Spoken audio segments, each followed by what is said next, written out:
Welcome to all our St. John Paul II parishioners and to all our guests who have joined in viewing this video reflection. Once again, I have a few announcements. We as a parish continue to implement the Catholic comeback process laid out by the Archbishop to help keep us all safe from the COVID-19 virus. As we do so, things continue to change.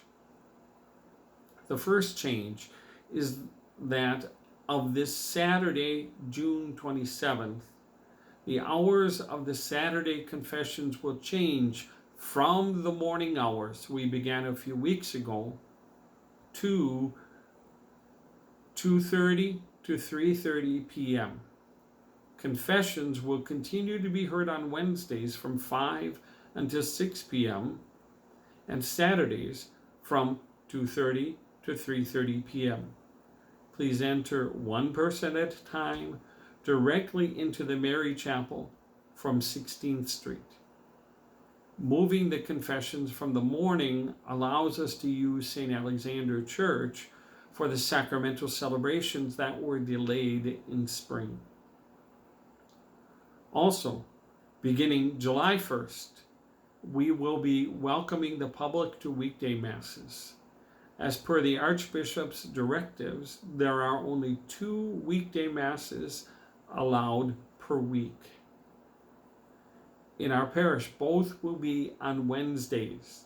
The 8 a.m. Mass will be in English at St. Alexander. The 6:30 p.m. Mass will be in Spanish and will be at St. Helen Church. The 6:30 p.m. Mass will also continue to be live streamed. Lastly, please be advised that by choosing to attend a live stream Mass, you are giving us implicit permission to publish your picture on the internet. We are not going to be focusing individually on any one person other than the ministers of the celebration. But there is always a chance that, especially during the communion procession, you may end up being seen on the live stream. Legally, we need to inform you that attendance at these masses is implicit permission to broadcast your image. The live stream masses are Wednesday at 6:30 p.m. in Spanish, Saturdays at 5 p.m. in Spanish, and Sundays at 8:30 a.m. in English. This past Friday, we celebrated the liturgical solemnity of the Sacred Heart of Jesus. Devotion to the Sacred Heart of Jesus has a long history in our Catholic tradition, dating back to the mystics of the Middle Ages. The greatest proponent of devotion to the Sacred Heart of Jesus was St. Margaret Mary Alacoque, who lived in the latter half of the 17th century.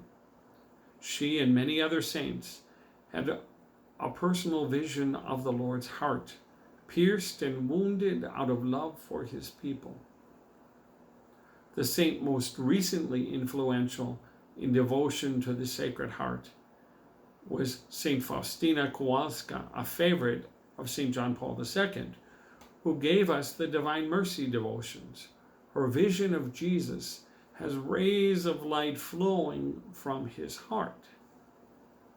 Each of these saints have emphasized the infinite mercy of God towards us and encouraged us to contemplate God's abounding love and mercy flowing from and symbolized by Jesus' divine and human heart.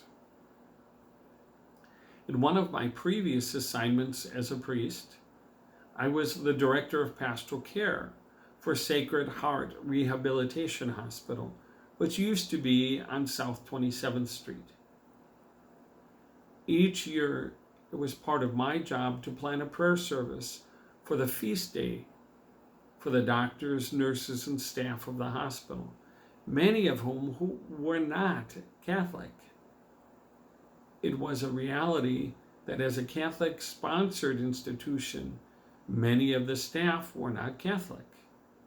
This kind of devotion seemed foreign to them. What medical personnel do understand about a heart is its rhythm. The nurses are always checking the patient's pulse.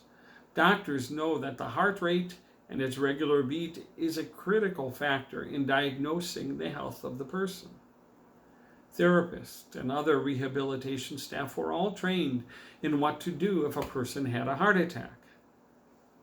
Hospitals also run on rhythms. There is a certain pace, a regularity to the hospital. Nursing shifts change regularly. Medications are distributed at specific times. Doctors do their rounds every day. In a metaphorical sense, there is a beat, a pulse to the life of a hospital. The other chaplains and I would plan our Feast of the Sacred Heart, trying to make the connection between the rhythm of the hospital schedule and the rhythm or beat of the Sacred Heart of Jesus.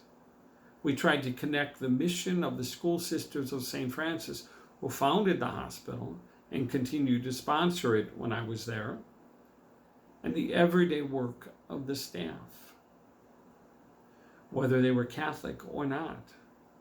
We suggested that the rhythm of the hospital routine was really the beating of Jesus' Sacred Heart. We were to strive in every job in the hospital to be in sync with not only the demands of the hospital routine, but the values of the sisters who sponsored the hospital, which were based on and devoted to the Sacred Heart of Jesus. When I remember those days at Sacred Heart Rehab Hospital and reflect on the Sacred Heart of Jesus, I often find that besides an adoration and appreciation of God's love for us flowing through the Sacred Heart of Jesus, we should be tuning our daily lives so that our hearts beat in sync to the heart of Jesus. What I am suggesting is not a passive devotion, but an active life that strives to unite each of our hearts to the heart of Jesus, so that all our actions, whether they be work, play, or prayer, are tied to the great rhythm of love which beats at the heart of the universe. That rhythm is the beating of Jesus' most sacred heart. Please stay safe, stay healthy, and know that we are truly blessed. I remain your pastor, Father Mike.